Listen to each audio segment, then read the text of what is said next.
Hey, welcome to the Sisterhood of the Traveling Bantha. We are your hosts, Denise and Rexy, and we are recording with special support from Council Member Mark Collier. And we're broadcasting from our galaxy to yours. May the force be with you. Always.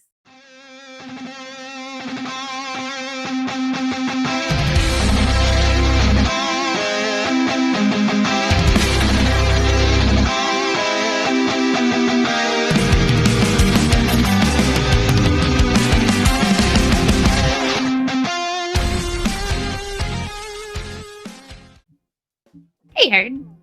What is up, Herd? In case you were wondering, we are in so much trouble. So much trouble. No, we're not. That's just the episode that we're going to discuss for the Skeleton Crew. Weird. She goes, "Hey, I'll be there at 6:30. We are going to be in so much trouble." And I was like, "Why?" I was giving Rexy the title name of the episode that we're going to discuss tonight for Skeleton Crew. I thought you were telling me that we were in a lot of trouble. And I was like, I cannot think of anything that we did. I mean, it wouldn't be very far-fetched to think that we were going to be in trouble for something. like, why are we going to be in so much trouble? Like, not just trouble, but so much. Like, did we do? Why don't I remember? Yeah. So, spoiler warning, episode 7, Skeleton Crew. Yeah. This is your spoiler warning. We're going to talk about it. We're going to talk about details. We're going to talk about stuff that happens that you should watch instead of hearing here. Yeah. So, 7, this now puts us 3/4 of the way done with the show. This is wild. We've only got 2 episodes left. Well, no, after this, just 1 episode. I know, but we have to record this one. Yeah, well, it makes sense, okay? What are you doing? Okay. I'm excited. This was a fun episode. Yeah, so I just rewatched the episode with my kid because that was my kid. I love my kid. Every week he'd be like, no, I don't want to watch it. And then I'll like force him to sit down and watch it. I don't like force, but I'm like, just sit down. Take 30 minutes out of your day. Right. Hang out with me and watch the show. He's like, because hanging out with your mom's not cool. And he was like, Mom, this is so good. I'm like, yeah, you say that every single week after you watch the episode. So why don't you just listen to me, not put up a fight, and just sit down and watch it? Because you end up enjoying it every single time. Like, oh, it is such a fun show though. Now that it's all out, I want to sit down and I want to watch it all. Yeah, I think, like, I know I've said this before with the Acolyte. I know watching it, all the episodes back to back totally changed, I think, viewing for a lot of people. Yeah. And it was one of those shows that I think the flow worked better if you could binge watch all of it. Yeah. This show I think could get away without having to binge watch. Right. It wraps enough. Each episode is kind of like a little story in itself. It's like here's your story within the story. Here's your side mission for this week to get to the final mission, and then we'll get to the final boss. Yeah, and so each episode is a story within its, kind of like The Mandalorian. The Mandalorian was like that. The first there's an overarching story, right? But there's little side quests. Yeah, sprinkled all throughout there, and each little episode is like its own little pocket. And so it's okay to you just watch the one and then you wait a week and you watch another one. But I think you're right with Acolyte. It works better as like a movie. Yeah, it just because there's so much going on and so much new lore and stuff like that. Granted, this show has a lot of new lore too, but you needed to pay attention to kind of know what was going on. Yeah. This one, you don't have to pay attention and just enjoy it and have fun. Pirate show. Yeah. Pirates are fun. Everybody also likes pirates. Pirates are cool. So the beginning of this episode, we have the parents. They are running through the forest trying to get a beacon out. Yep. I was so glad to see that these parents were coming together to try to reach their children, all the mothers are like They're getting not just zapped, sitting back and no, these security getting droids. stunned. Set the phaser to stun. It's like Star Trek. Oh, I know it. It's like They just keep dropping. You won't do anything. Those are our kids. My favorite though, I didn't know how to initially react when they I think it was Neil's mom grabs it first and she gets stung and she falls. Mm-hmm. And Fern's mom was like, she'll be fine. Let's go. I was like, is Kate or Fern's mom gonna do something? Like, but then they all just kept like dropping and just like, what else can you do? You're trying to. But then, to get this so message then out. I was thinking as I was rewatching this today, as the droids, I'm like, why are the droids just only hitting the one holding it? Why aren't they hitting all of them? Take all of them down, like. Right. Yeah. There are so many droids out there. Why weren't they going towards all of them? No, because then it would have been over. I mean, well, yeah, I get that, and we needed them to like. We needed that beacon out. We did, but yeah, I was glad it went through. Although at that point we didn't know it went through. We just knew it like lifted. Right. We knew they did their best. Oh, we knew it they all got shot down out of the sky, or it could have been intercepted by somebody else. It could have crashed. I mean, who knows? You have no idea. But I love, and we've said this before, we like these like kind of little mini stories at the beginning that kind of. It gives you that other perspective of like, okay, this is what the parents are doing while the kids are having their adventure. adventure. We need to see what the parents are doing. And I'm glad that the parents are being proactive to try to save their children. Especially sitting hoping that the security droids will finally do something. Since the droids are doing nothing. Absolutely nothing. But so that was going on. But then out in space. With the kids. The pirates. So at the last episode they caught Jod. Brutus and his crew. And Brutus Jod was like, no, Atton's real and all this stuff. So finally they have the coordinates and they fly. I didn't catch this the first time. I caught it this time. They pull up and it looks like a big giant gas bubble. Is it? And they're like, it's a big. It's like, oh, it's just a maelstrom. You know what other planet is like wrapped around a maelstrom? Quetzal. Oh, is it really? Yeah. It's Okay. I looked this up. So you have to get through that to actually manage to get to the planet. Yes.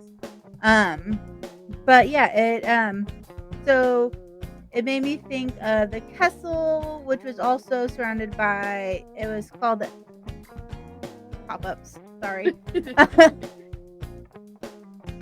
Cadiz Maelstrom, which is also just simply known as Maelstrom.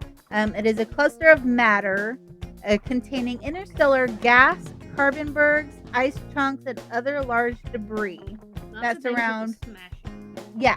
So, but it looked very similar, although the one around Atton was like a green, and the one around Kessel was more of a red. I think. I can't remember.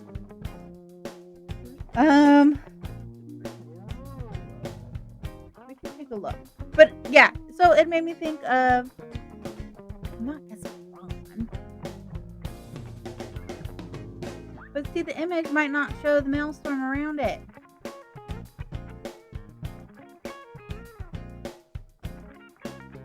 Okay, maybe it does. Yeah, you can kind of see. It was like, yeah, because it had the more red and the browns. So it was different type of interstellar gas around at Atton. Because it was so funny because even like God was like, Brutus was like, that's just a maelstrom. And he was like, do you really think a planet that's been missing for 1,000 years is just going to be out in the open? Like, come on, Brutus. Brutus is dumb. I'm trying to pull up a good enough picture that we can share it.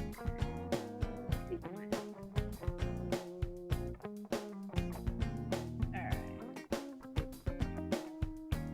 Window? Oh, there we go. Yeah, so it kind of looks like that, except green and blue and prettier. Yeah.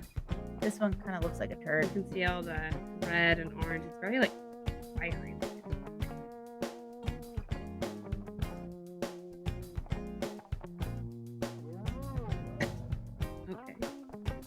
fan falls and dies or kills us. You know why? We're hearing noises. Fan is making like. Oh. You know, if it falls, we'll move the computer. Yeah. It will not be my fault. It won't. It won't be any of our fault. It will be the gremlins that live in the light. And so, yeah. So he was like, Brutus, it's not going to be out in the open. If it was, it wouldn't be hidden. It wouldn't be secret. Lost for People 1,000 would know years. where it was. It's so dumb. Maybe we should turn the fan on? Maybe. It's a short one. Why is it? Yeah. Yeah.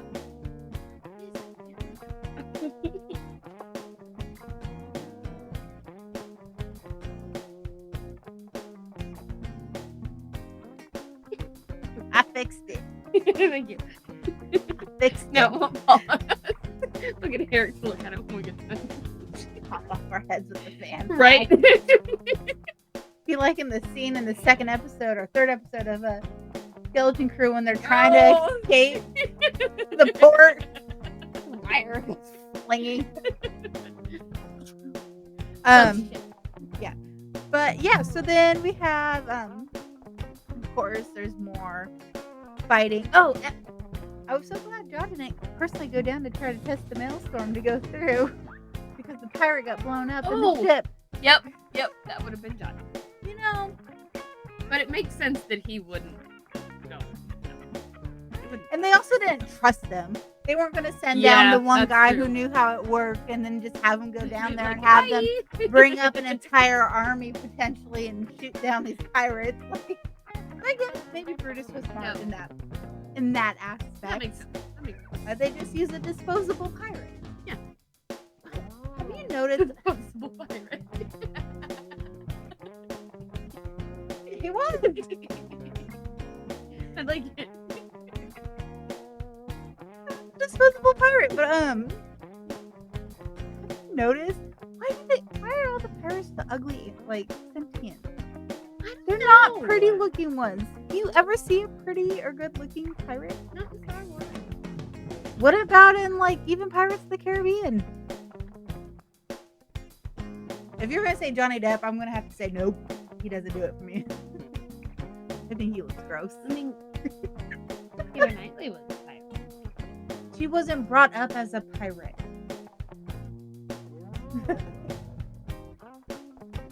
And even she was used to luxury. I got nothing.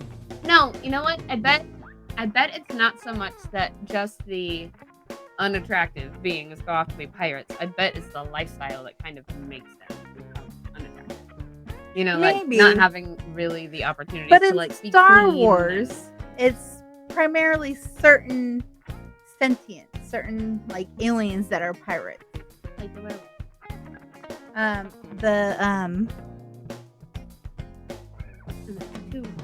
Eyeball guy. Oh, the Illy, it starts with the I. They also are known for their drug, the spice runs too. I can't think of any of their names. You got the three-eyed alien. Like we're playing charades right now. Oh, this is embarrassing. But I did notice that these pirates had a missing eye or a missing tentacle, and I was just like, these poor guys. I mean, rough life being a pirate. Everybody's trying to unalive you because you're trying to unalive them. And steal all their and steal all their stuff and raid them, and loot them. Being a pirate is not for the faint of heart. I mean, you bring up some valid points, but come on. Maybe the pirates would be prettier if they weren't constantly running from murder. I guess. Does anybody out there know like a pretty pirate? Hondo, he's not too bad. Hondo's not bad. But I also think Hondo is kind of bougie. Once Upon a Time? Oh, you mean Captain Hook? Have you seen him? He does not look like the Captain Hook from the cartoon. Oh, and I'm so glad he doesn't. Oh my God, turn that fan down. It is so warm in here. There's no air circulation anymore. Okay. We gotta keep going before we Denise melt to passes death. out. Yeah. Okay, so yeah. So we're back up here. We Rufus. have disposable pirate. Go boom. Yeah, he goes boom, and then the kids show up. They clawed him. They got pulled into with what is it called? Oh my gosh. Tractor beam? Yeah. That's it. Tractor beam. And they clawed him in KB's like using a claw her machine. so great. And they're trying to sound all intimidating with the voice changer, and Jaws is like, come on. He knows exactly. And he says something. What is it? It's not. We're not there yet. Oh, is it not? But we're Okay, there. okay. You can see John is slowly getting more and more annoyed with these children. Especially the last few episodes. Like, that fuse has gotten just getting smaller, so fed up. Yeah. Smaller, especially on Lanupa when they were all jumping on the Oh my gosh. Yeah. on the bed. Yep. Like, I want to go with Neil. No, I want to go first. And he's just like, I want to eat the food. I want to go. Like, we're pirates. This is not what we do. They're like, we're not, you know. We're kids. We're not pirates. You can't expect us to do this. We're gonna jump on your bed. But like, that's what he, we saw it before, and now we saw, like, I don't know why I didn't notice, but John is very cutthroat. Yeah. He's very ruthless. Because he just walks up and just Brutus. Yep. But he's also done that before other times in the show where, like, there's another point where they got captured and he just, like, had him unalive. Wait, like, chopped off Smee's head. Yeah. Like, without even thinking about it. Yeah, this was this episode. It was when they were trying to fight over who had ownership of the Oh, that's right. Because Smee was gonna help, and he's just like... Yeah, because, Smee told him that he wasn't the captain anymore. He was the captain of the other ship. Yeah. With the armor on. So now it's a different ship. And then that's when Wim was like, I call cleans, and he stops and he's like, the ship is mine. He's like, hey, captain. Yep. And then he goes and then he goes to turn on him because Smee's so done with John too. Oh, I know. He can't stand him. And he likes the kids. Yeah, you can tell by now, like, Smee has really gotten to like the kids. But I think it was because the kids also had, like, there was more of mutual respect between the kids and Smee. They didn't look down on him. They weren't treating him like a John servant. Hated droids. Yeah. He just talked down as far as he was concerned, they were servants. The entire time. So I don't think it was any problem. Can't it smell like dishes? Clean this. Throw out the trash. I still love when he's like, back around the corner. I was so mad when he pulled out the lightsaber. So Owen saw that today and he's like, oh, I hate God. Yep. Like, oh. I was like, I am glad that they are making him an actual villain. Like, I did think, because of kind of the way he was acting towards the beginning, I thought they were going to keep him a little soft. Yeah. But I like that they just leaned into making him a bad guy. Was it because he was already that way, or did he just lose all patience dealing with 4 children? Because this shortly afterwards, he was just like, you guys stop talking. You guys don't have any reality. And then he looks at him and he's like, you are the worst of them all. You are so naive. You are spoiled little brats. You guys have no idea what real life is actually like. The quote that he said was, I have 0 patience left. So maybe that was it. Maybe he just got so fed up. It was like, you know what? This is the point. He was like, I have 0 patience left, and he's standing there with the lightsaber, like, kind of in front of all being all like menacing. Yep. I'm not gonna lie. I may have at some point told my kid, I have no more patience. Like, you need to just stop. Yeah. And it's so, I was like, oh my God, I felt that in my core. You threatened him with the lightsaber. No, I did not. But it was just like, there's been times where I'm like, I love my kid. He's great. But sometimes he's very active. And I will text my husband and be like, I'm home. I have no more energy. Come over, I'm gonna duct tape him to the ceiling. Tag, you're it. Please. But like, when he said that, I think every single adult who has a child felt seen. Just by that one phrase. All the parents and guardians across the world are just like, it's that meme. But that was like everybody in the chat, like our skeleton crew brought up. Because I'm one of the only ones with no kids. Almost everybody in there has children, and they're all just like, Yep. See you, John. He was so done. Maybe you're right. Maybe that's what finally made him like, just snap. I don't care. But I will say, I did love seeing Jod with his Captain Silvo helmet on. I love that costume. I love how the helmet also like changes his voice, so he takes on this like whole other persona, and he just strutting around like a captain. Like he's not an ugly captain. You're ugly right. Pirate. You're right. But it's Jude Law. True. He's a human too. He's a humanoid. But we learn more about his backstory, so I think that also kind of plays into it in the last episode. But like, I love this look. It is really cool. I think Star Wars has knocked it out of the park with helmets. The last two shows, we had the helmet for the Stranger, which was really cool. Oh yeah, love that one. And then now this helmet for Captain Silvo, and I think it is so cool. He can barely see, just like the rest of us who wear helmets like the Mandos and the Stormtroopers. Yeah, look at that teeny tiny eye port. You guys, wearing helmets sometimes suck.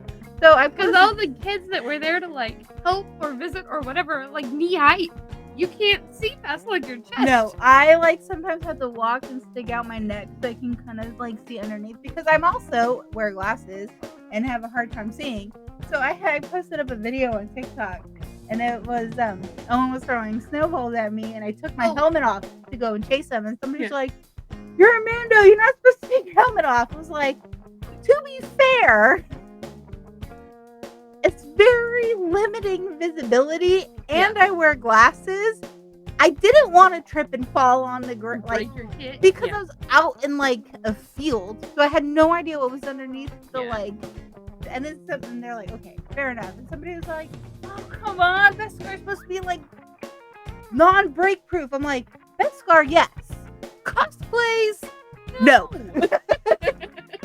No, I've broken so many pieces in my kit. I am surprised it is not broken yet, because there's one part that's barely your color. Yeah, barely hanging on. Barely. Oh, it's doing a good job though, like fighting for its life. I will be sad the day it breaks, but I got some time. But also, not every Mando follows the one little cult that says you're never allowed to take your helmet off. Yeah. It's only that one group. Yep. Anyway, so let's get back to skeleton. Helmets are great. And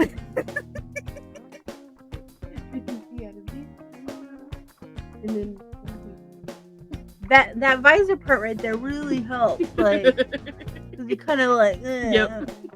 I really need to just get some contacts for when I wear the Mando. Yeah. Just because then I can wear my helmet longer. The problem is if I wear it too long without my glasses, I start to get headaches. Yeah, your eyes are screaming so hard. Yeah. Yep. And they're never going to be able to see it. So I just need to get contacts, like a dozen for the year. And I need to re-up my but okay, back they to the make show. it. So they get into the ship. They make it through the maelstrom because Captain Renaud stole a ship from At-Aten. Mm-hmm. And he had to have the special material in order to make it through. Yes. And it was the key. Wasn't At-Aten ship. Yes. So it also it like did its thing on its own, didn't it? Am I getting ahead of myself? No, it just went through. They didn't even have to do anything. It just went through, and it was like, "Great, okay, you're good. You're not adding shit." Are you talking about when it took off the armor? No, when it locked in on some kind of landing thing. Oh, that's because they get pulled into autopilot. Oh, okay. They had the autopilot tractor beam to land. It was just like, hey, I'm close to home. I got Yes. And so before that happened, we saw the video, remember, the parents sent off. They don't give the coordinates in the video, but they talk about being an emissary. Find a Republic emissary. They said Republic. Yeah, a Republic emissary, which we've always talked about, like, what time period were these people from. I generally think they're Old Republic is when this started because it's been gone for 1,000 years. That puts it and in how would they know? Old Republic, and we've seen since in the High Republic, the New Republic, the so there's all sorts of different republic, which always seem to be kind of the good guys. Right. Yeah. Which is convenient in Star Wars. Yeah. But anyway, I still think at this point, we weren't sure. We get some hints in the next one, right? They don't ever out and out say, but don't we get some hints? No, not even then. They never specify when it went in, except the only thing that we know was they've been cut off for years. People, they have no idea. They've been gone for like 1,000 years. Yeah, I don't know any. The people on there don't. Yeah, we learned that the supervisor knows. Yeah. But that's for the next episode. But they the emissary, that was the key, because Jod used that to pretend to be essentially somebody from the Republic. Emissary. Yep. Yeah. Which that really pissed me off. Not Jod using that, but the fact that when they land and these like security droids come, they don't ask for any kind of clearance. They just take his word for it. They immediately are just like, oh, you say you're Republic emissary? Cool, you must not be lying. There's no way you could be lying. Let's take you to the vault. Yeah, we'll show you everything. Here you go. We'll do everything you say. Like, no all this security not let people outside the barrier communicate outside the barrier. You let somebody in and just let them do whatever they want. Like, they stunned the parents for trying to send a message, and they just walked this stranger into the vault. Well, at least they didn't let Jod send off the message to the pirate ship. That's true. They were just like, no, let's just take you to the vault. He's like, I need to get in contact with my other ship. And they're like, no, we must take you. And that is true. Was like, maybe it's just like they're so insular that it's like there's no possible way this person could be here unless he says he. I mean, yeah, because there was for a long time peace in the galaxy for hundreds of years. So why? And that's all these people knew. Yeah, but like, come on, security droids, update your protocols, right? But with what? I don't know. They gotta have some sort of upgrades because look at the stuff that KB has on her. That's true. Everything has to be manufactured in house. And where are they getting all the supplies to manufacture stuff like that? Right? Where are they getting all the stuff? I don't know. Where are they getting all the stuff to make new clothing? Make new supplies, to make these new cars? They break down, repurpose. Like something run out of resources, right? Like use them unless they've just found a way to be like completely self-sustaining. Maybe, but how? But that also really blows the idea of like the trade out of the water, because if they're meant to be self-sustaining, they would have no need for trade. We have questions, Disney. How does this all work? I know it's not supposed to be a deep. I know it's not supposed to be a deep, like, philosophical show with all these like insights, but we have questions. But and also, why do they need all those? Like, okay, so there's another question. So they take them to the vault, and they say that there's 1,138 vaults. Yeah. Full of these Republic. 1,138 more. 37 more. Because the total number was 1,000. The total number was 1139, and I remember that was funny because it was one more than 1138. 1138 is one of George Lucas. Yeah, that was one of my Easter eggs. My fun fact. Well, you can still tell it. No, I'm not going to tell it. You took it away. No, it's mine. But so what are they doing? Why does this planet need all this gold? Didn't they question why didn't anybody ever come to pick up any of this mint? And they just kept making it. They were never like, you know what? Nobody's been here in a Are they hollowing out this planet? How is the planet not collapsed in on itself to hold that much gold? They are massive vaults. I don't think we're ever gonna know the answers either, because this is like the end of it, right? I don't. What? Because the only if you take it out, in order for it to not collapse, you gotta put something back in. And what are they gonna put in? Because they can't get anything from outside the planet to put in. Obviously, they're building it up and they're putting structures in there. They're building up the structure, obviously, with something like cement. But then where are they getting the gravel to make the cement? Because eventually the planet would run out of rocks. It would have mined the whole thing. And the planet would collapse. Unless there's a whole nother secret society on the other side of the planet and they just don't know about it. And they're communicating on both sides with different trains. Maybe because we only saw the one little city. One city. But that's how they do it on every single planet in Star Wars. You only see the one city. Yep. You never see the rest. And there's probably lots of cities around the planet. Freaking planet. Disney.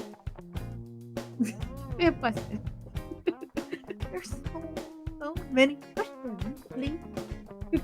We could have answers. Yeah. I don't know. I have more. I just questions. But yeah. But they walk. Okay, back to the show though. They walk Jot in to these billions of vaults, right? We find out that there's just gold. Just credits. He would have swam through that gold just like Scrooge. He was just like he was so happy. He was like, open it up, right? And it comes spilling out, and he's like, and then he ducks his head under. I'm like, how did that gold not hurt your head? Don't. I'm like, what are you doing?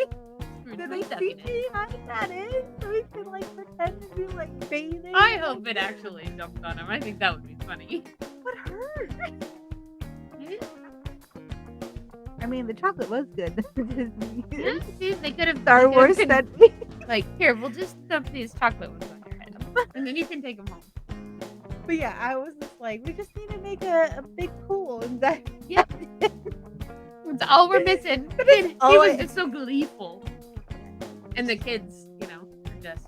They're still sitting there on the ship. They do get reunited with their parents. Yes. But at this point... But that joy is very short-lived because John walks up. Is this the one where he's like, hey, come find him with orders? No. Or is that the next one? That's the next one. At this point, he walks up and he just ignites his lightsaber. Oh, that's how they cut it out of the show. Very Anakin. That was a very Anakin-esque, like... And it's like move. Right out to his side. There's the poor kids. You see the lightsaber glow lighting up their faces. And the parents with them too. The parents are like, what? And then they were all just so happy to see their kids and their parents. And then here's this guy. The emissary. The emissary that was not checked or asked for credentials. And just, I cannot. It seems so... I mean, that whole thing. Did they just let anybody? It's like, you made it in, so okay, we'll do whatever so you ask. Out of character for these security droids that were all... They were so cracked down on, like, everything else. Nothing getting out of the barrier. And the parents working together, and the parents communicating and being secretive about how the great work works. Like, but then a stranger walks in and says, hey, I'm this. And they're like, okay, cool. Here you go. It's like, no. That doesn't make sense. No. It made me so mad. So mad. Even an ounce of security would have stopped. Yeah. An ounce. But maybe because they just figured that he had the ship and the ship made it through. Right. Like, that's pirates take over ships, though. Come on. If they've never had to deal with it seems like these people have never had to deal with any it's kind not of the people, outside it's the droids. Come on, droids. You gotta have some sort of like intelligence up there. It's really surprising. Yeah, because I mean, like, there's the supervisor who's controlling everything, and then these droids, and the supervisor is so like tight on security. And you think with but all the this droids going are on, not. how is this like they're so paranoid about stuff getting out of the barrier, stuff coming in the barrier. How are they not monitoring what is going on outside of the barrier? Like, wouldn't they see this big ass ship come up? Unless you just can't see through it. But there's got to be some sort of sensor because they're the things. We're going to jump to the next episode, but the things that they pass through that turn green to let them fly through, those are basically generating that fake maelstrom, Okay. the cloud. Like, so that's what tells you. Oh, that's not that. Yeah. So how can they not? Why are they not using those things, those pods, to see what's going on out in space? They must just think there's no reason to. Like, as far as they know, there must just be no threat. As they're sitting out there and like shooting at the other ship, I think this is the first time any of them have had to deal with anything. I think people-wise, yes, because it's been hundreds of years. But droids, like, I don't know. Something had to have happened for these droids or the Republic to put up this maelstrom. They had to have known that, okay, they're being protected to keep all this gold in-house. There are going to be threats. But maybe they just didn't tell the people. But take the people out of the equation. Just the droids. Just the droids. The droids we have found out, they can live for thousands of years.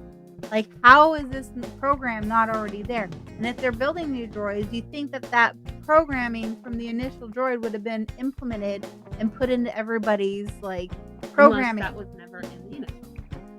No, I think that when they have gone through such great lengths to hide these planets, like, there had to have been some sort of, like, different scenarios. Why else would there be? Can I see your identification? I mean, like, just a simple nothing. question. One simple question. Can I see your identity? The ship does not count as identity. No, because who knows how you got the ship?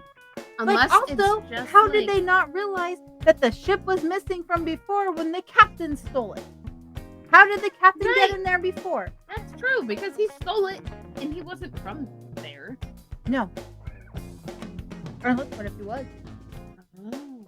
What if Reynolds was from there? Maybe he was initially at Atten and that's how he kind of snuck under the radar. He came from there. Still, the ship got out, and then by the time he was out, like. And it would make sense that he would go and destroy the coordinates on these other planets to not go back home. He knew. Yep. What if he was from there? So what if he kind of knew how important the place was, and he was like, well, I don't really want to be here, but I'm going to smash all the coordinates so nobody else can go destroy my whole planet, right? Yeah. Like, he could have been a whim that wanted to go out on an adventure. He could have been.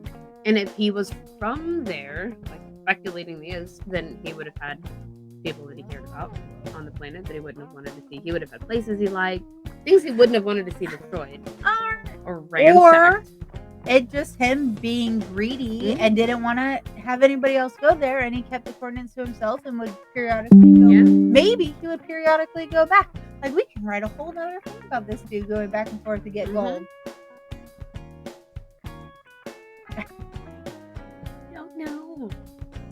I bet we're not going to get any more. I feel I think this is like just a one. Season. I think it's a single season too.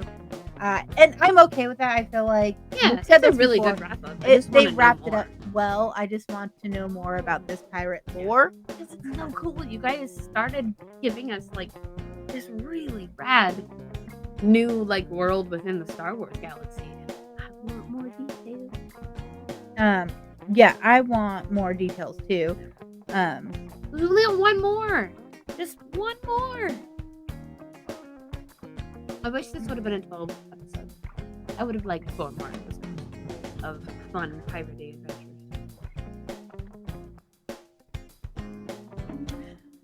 Well, we do get one more episode of Fun Piratey Adventures. I know. I was saying we should be at 12, so we get 4 more. I'm okay with this being 8. Adventures. I think it was a good. I think if they would have gone 12, it would have been drugged out. I think so. And I think it would have fallen. It's better to leave people wanting more than people like, oh my god. Because I think if they would have dragged this out with 12, I think part of the issue would have been they would have filled it in with more backstory, and I think people would have got bored with the backstory.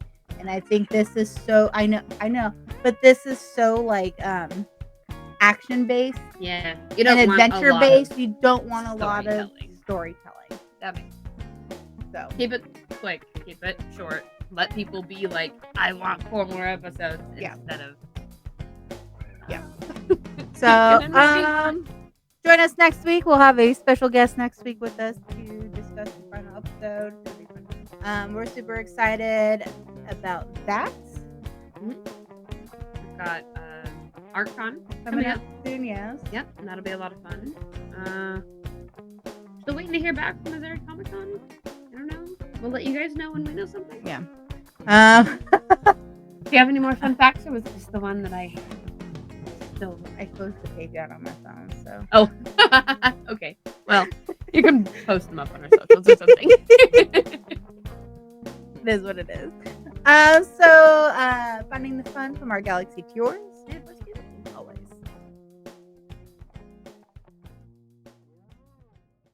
Thank you for listening to Sisterhood of the Traveling Bantha, written and produced by Denise McKay.